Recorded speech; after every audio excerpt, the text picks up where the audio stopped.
네, 팩트체크 오늘은 주한미군 철수 문제입니다. 오대영 기자, 마치 철수가 결정된 것처럼 말하는 정보들이 온라인에서 퍼지고 있잖아요. 근데 트럼프 대통령이 싱가포르에서 한 말 때문인 거죠? 맞습니다. 정상회담 뒤에 기자회견 때 발언인데요. 들어보겠습니다. I want to get our soldiers out. I want to bring our soldiers back home. We have right now 32,000 soldiers in South Korea. And I'd like to be able to bring them back home.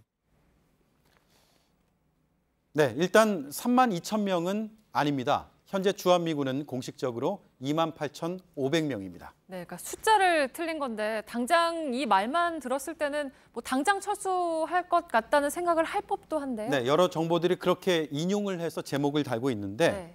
이어서 들어보면 좀 다릅니다. That's not part of the equation right now. At some point I hope it will be, but not right now. 네, 같은 날 폭스뉴스 인터뷰에서도 감축하지 않는다, 절대 논의되지 않았다고 재차 밝혔습니다. 이런 정보들이 제목만 보면 맥락이 담겨 있지 않고 발언의 일부만 발췌된 건데요. 선거를 앞둔 그제 그리고 선거 날인 어제 온라인에서 공유되면서 주한미군 철수가 결정된 것처럼 퍼졌습니다. 네, 그러니까 철수나 감축에 대해서 뭐 결정된 게 없다라고 이해를 하면 될 것 같은데 네. 그러면 앞으로는 어떻습니까? 미국 대통령이 일방적으로 이 문제를 결정을 할 수가 있는 겁니까? 사실 그 문제에 대해서 많은 전문가들에게 들어봤는데 네. 좀 조심스럽게 예견했습니다. 일단 극단적으로 트럼프 대통령이 하겠다고 끝까지 밀어붙이면 막을 수는 없다는 건데 다만 현실적인 제약이 많습니다. 단적으로 상호방위 조약이 그렇습니다. 양국의 상호적 합의로 미군 주둔 문제를 결정하게 돼 있습니다. 물론 한쪽에서 파기하면 무효가 되지만 한미동맹의 오랜 상징이 바로 이 조약이었습니다. 일방적으로 깨기 쉽지 않다고 전문가들은 말했습니다. 네, 그러면 과거에는 어땠습니까? 주한미군을 일방적으로 뭐 철수시키거나 감축했던 일이 있습니까? 1970년에 닉슨 대통령이 일방적으로 감축을 주장하고 통보를 했습니다. 네. 당시 한국 정부가 반대했습니다. 우리와 조율이 안 됐다는 거죠. 결국 협의가 시작됐고 2만 명을 줄이기로 결정했습니다. 대신에 미국이 한국군의 현대화를 지원하기로 했습니다. 이때부터 방산산업이 시작이 됐습니다. 네. 1976년에는 카터 대통령이 주한미군 철수를 공약했습니다.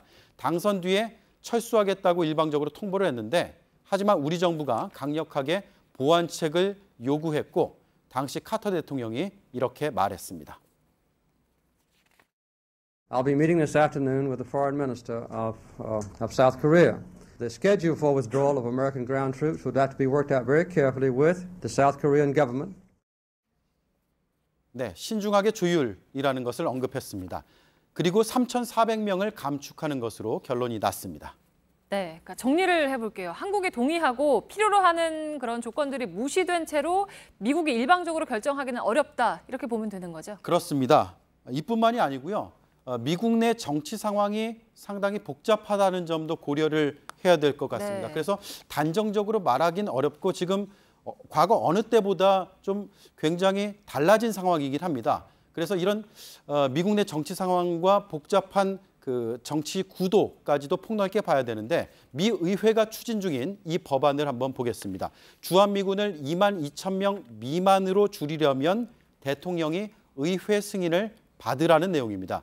이게 끝내 통과될지는 예상하기 어렵습니다. 어쨌든 이런 법이 올라올 만큼 주한미군 철수, 감축을 견제하는 목소리도 크다는 뜻입니다. 현재 청와대는 주한미군은 한미동맹의 문제라는 원칙을 유지하고 있습니다. 앞으로 평화협정을 맺어가는 과정에서 어떤 변화가 있을지는 미지수인데 가장 중요한 건 우리가 중심에 있어야 한다는 거라고 전문가들은 말했습니다. 네, 팩트체크 오대영 기자였습니다.